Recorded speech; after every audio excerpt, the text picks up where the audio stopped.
We've got Paul playing as Soviets in the east, and we have Jesulin playing as Oberkommando West, appropriately so. In the west, we're going to see Paul go with double Volksgrenadiers up against Jesulin's double conscripts. No big crazy surprises there. And as far as commanders, we are going to see Guard Motor Coordination, Shock Rifle, and Urban Defense. For Jesulin, we're going to see Luftwaffe Ground Forces, Breakthrough Doctrine, and Scavenge Doctrine. So pretty standard stuff from both of these players. We've seen both of them bring this, loadouts like this to their games all the way up until this point, and now they're going to go head-to-head. Paul's our number 3 seed this tournament. Jesulin's number 1. Paul upset Love Nest during the semifinals. They had it, and it went to 3 games. Had definitely a pretty good series. Paul played quite well. Thank you. I worked very hard to pick out this tie. I own 2 ties. So, I'm glad you like it. It's a $10 tie.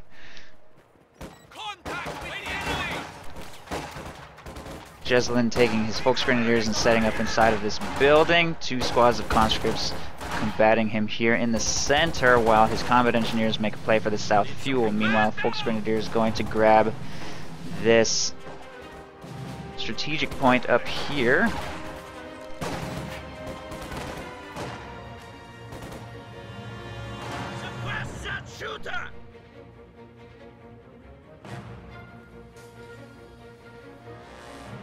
And they're kind of just playing a little bit of cat and mouse now.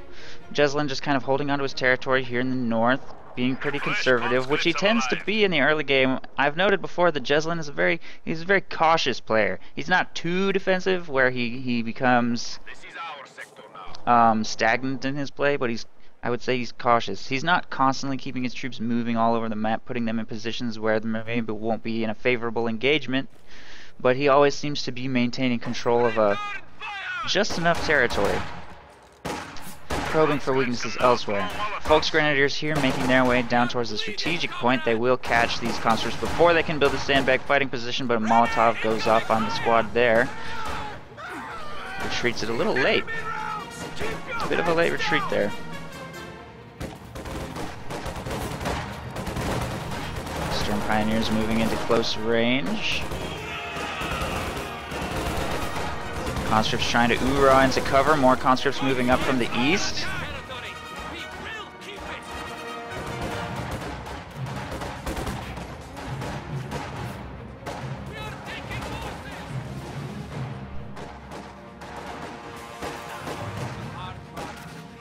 Molotov going into the building. Meanwhile, it looks like we will see battle group headquarters from Jesulin here. He's setting it up at a semi-risky time, but there's not that much to prevent him from doing so. Just this combat engineer squad and the conscripts that were a threat have been forced to retreat, since Stern Pioneers in the retreat path mean they can't stick around for too long.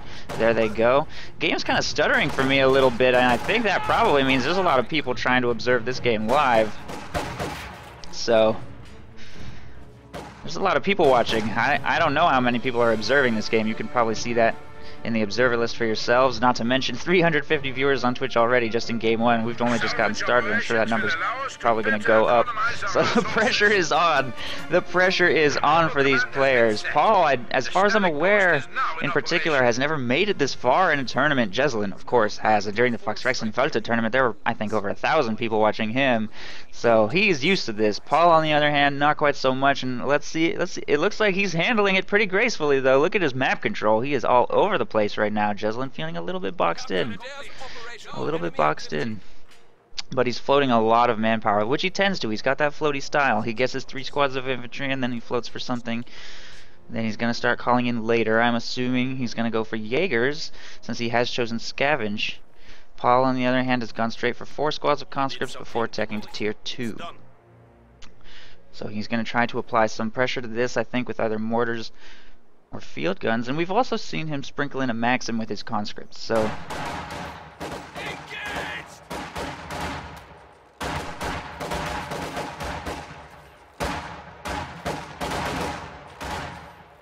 this piece of dirt is ours now. The enemy has taken our supply sector.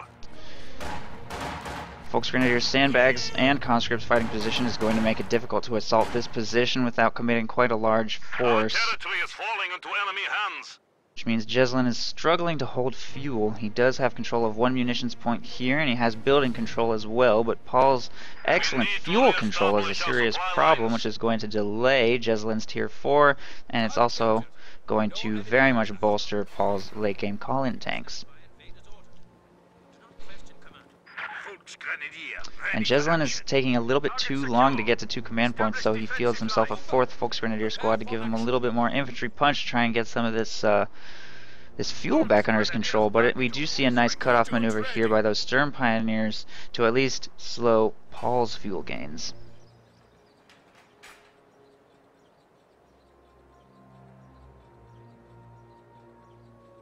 Volksgrenadiers taking control of that victory point, and these conscripts are set up in cover here on the munitions.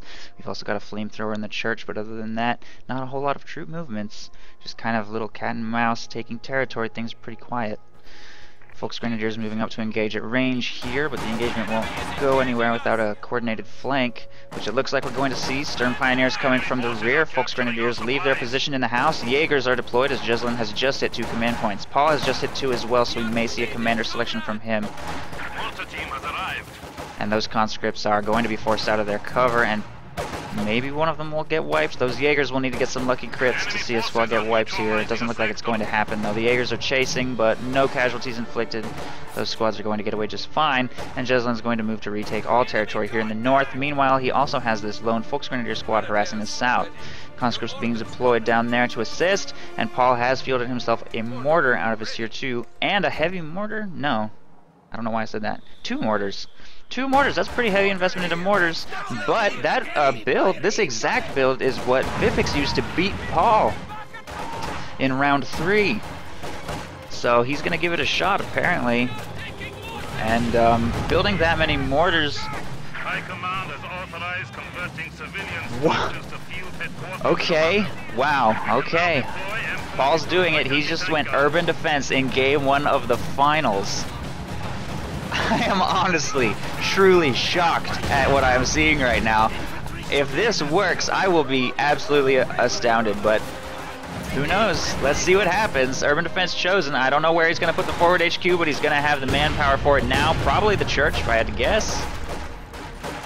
We have found the enemy. And there it is. Get up there. Paul just built a forward HQ in game 1 of the finals. I'm speechless. I don't know what to say. And Jesulin, he even already knows that Jesulin is scavenged, which means that he has infiltration grenades. He's just gonna lose this. I feel like he kind of counterpicked himself. Uh-oh, here come more infiltration grenades. Right on his mortars. Oh no, that was in the church. Okay, well, so much for that forward HQ. I wonder if Paul is now regretting his decision. Probably.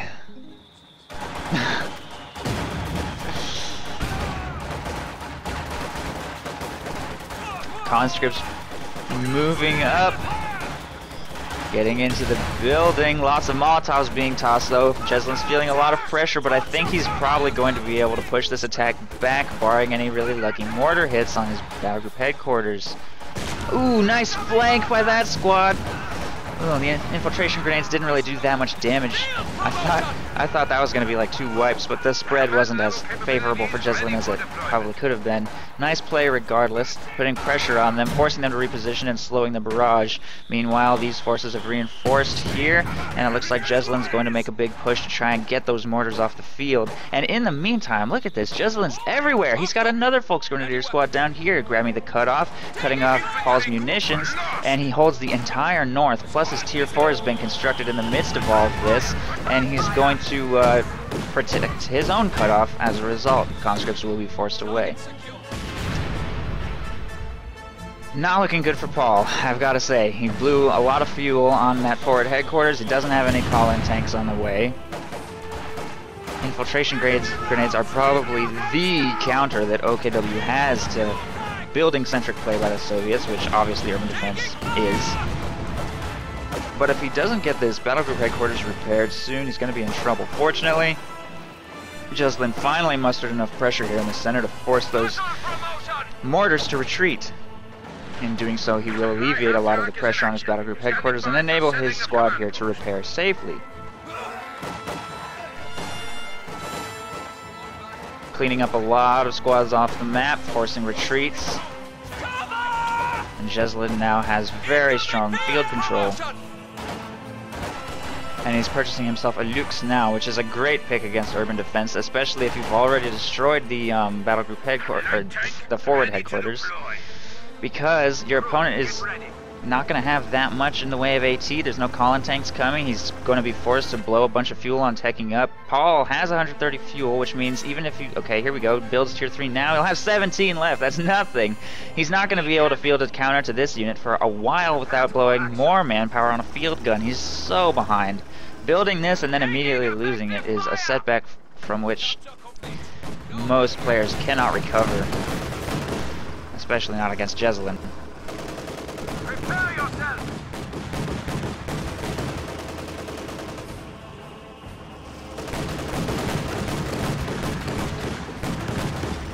Anti-tank infantry!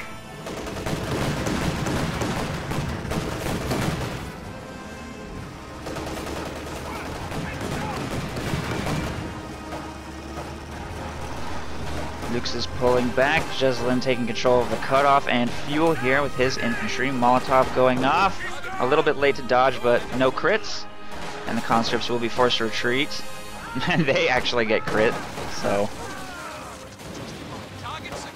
Getting kicked while he's down a little bit here. Mortars have made their way up the right side and are about to get pressured by Jaegers and Sturm Pioneers. Since they're in red cover, they have to immediately retreat to avoid getting sniped. Conscripts will be soon to follow, and Jesulin is about to have control of pretty much the entire map here. We are taking losses!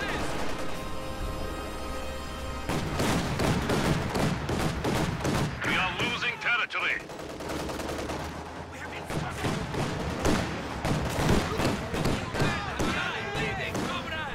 Squad down. The enemy has cut off a sector. Units over here being forced to retreat by a coordinated push by Paul's infantry. He's also fielded himself in AT again to try and protect himself from the Lux, but as we know, that only affords you so much protection. Against a well-microed Lux, you really need it to hit a mine, or you really need to pull off a nice flank with conscripts to damage this engine with AT grenades, or of course the hardest counter of all is a T-34. Good work, men. And Paul has actually cancelled his tier 3 structure. I wonder why. Maybe he didn't feel he had the manpower to build the structure yet, and since he doesn't have the fuel, and isn't going to for some time for the tank, the manpower is better spent on just his low tier units trying to get a field gun out, trying to recover from the situation that he's in. The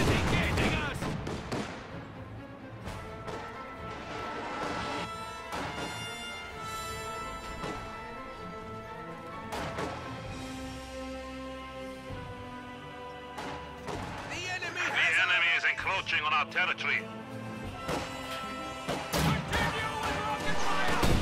Mortar feeling the pressure from this infantry squad. Lux has been fully repaired by Sturm Pioneers there in the center. Ooh, infiltration grenades going off. Uh-oh. Oh, okay.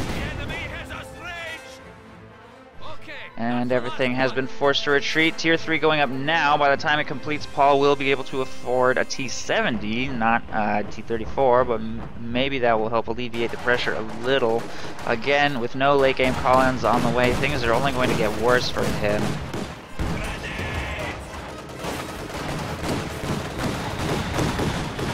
The enemy is taking what we have secured. Incendiary artillery is now available.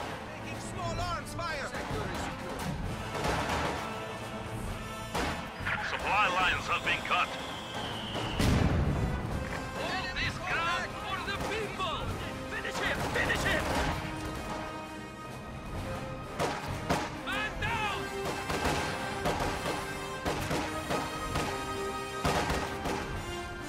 We are bleeding, comrade! Conscripts forced to retreat. Enemy forces capturing supply sector. And Jesulin will take control of the entire map again. Every time Paul pushes out, he just gets pushed right back pushed right back down. He doesn't seem to be getting any penetration anywhere. It's very difficult when there's a Lux on the field because it's such a powerful counter-harassment tool. He could try to send some squads north, but it's a much farther path. Trying to retake control of his cutoff is a much more important concern, especially since he still holds some territory down there in the south. If he can just restore this cutoff, he'll have some resources coming in, but he's triple capped and rapidly running out of time. He needs to make something dramatic happen, and he doesn't have a lot of time to do it. They're oversoldating on the way.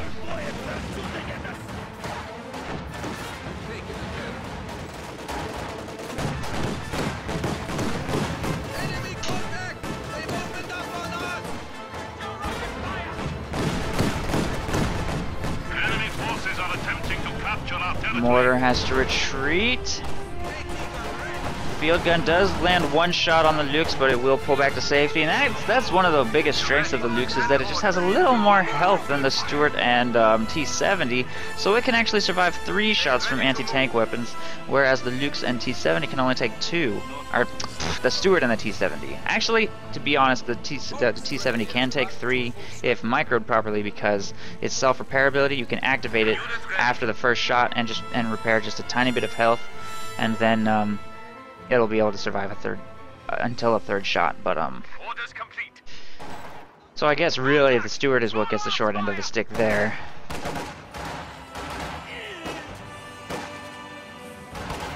Grenadiers back to full strength. Plus, I think as far as firepower, the T-70 is a little more reliable than the Lux, especially since the T-70 is firing at 4-man squads usually, or 5-man squads as opposed to 6-man squads.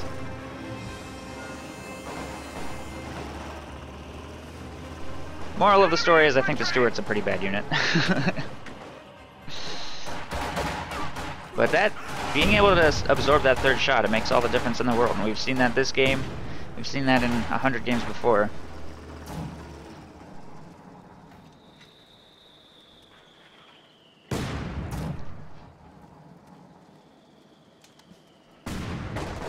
Squad back to full strength.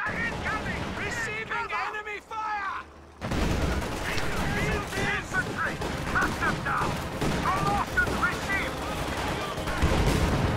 Field gun gets another shot off on the Lux. Massed infantry making their way through the munitions point will force a retreat from the Stern Pioneers there. Lux is going to back away. We do have Obersoldaten on the field making their way towards the cutoff and applying pressure to the mortar and field gun, which is a little undefended. Those 3 infantry squads are going to be forced to come back, and he has to bring all 3 of them back because he probably doesn't fully expect just 1 or 2 of these squads to even be able to win this engagement. And now the reinforcements are here. He has to drop incendiary artillery to shake things up. That squad's already fallen so low that it must retreat. Ooh, that burst of flames actually caught one of those Obers. That was kind of a lucky break. Infiltration grenades don't quite connect here, and the flamethrower should force a retreat from those Volksgrenadiers.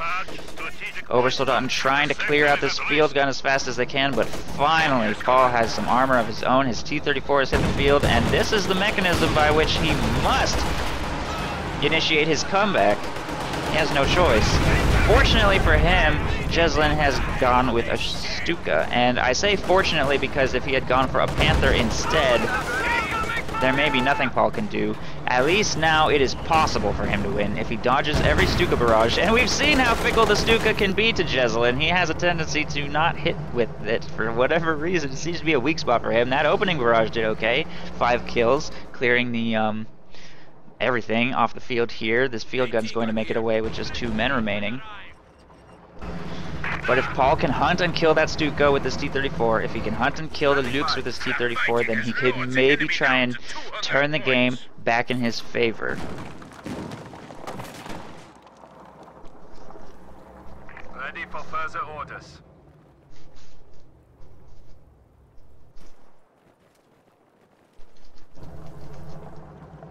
But he needs to make something happen. He can't just sit around. He's really got very limited time to start pulling into the lead here.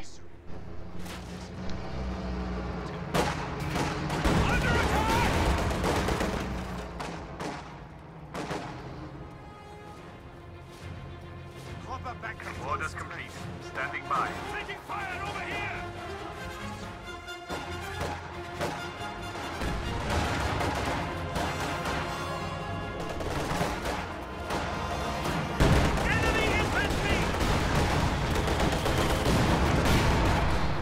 T-34 getting aggressive, trying to go for the crush. Oh, he's hurting them nicely. Oh!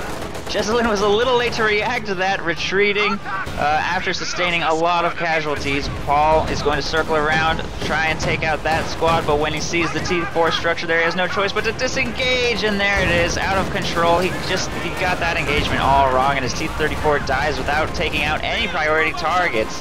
Paul doesn't even have a T-grenades research. He hasn't had the fuel for it. He thought that the T-34 was a higher priority, which is understandable, but he really needs to research that. This Nukes is just bullying him, just driving around, pushing conscripts around. You should never be able to get away with that. Conscripts trying to focus fire the Sturm Pioneer squad down, but it's not happening, and Paul's push has failed. Playback is over. Jesulin wins. It's 1-0, short break, and we're going to jump into game 2.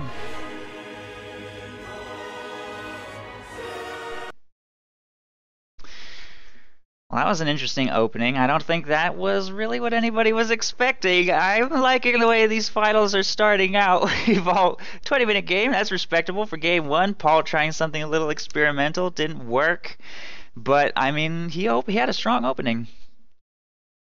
He had a strong opening.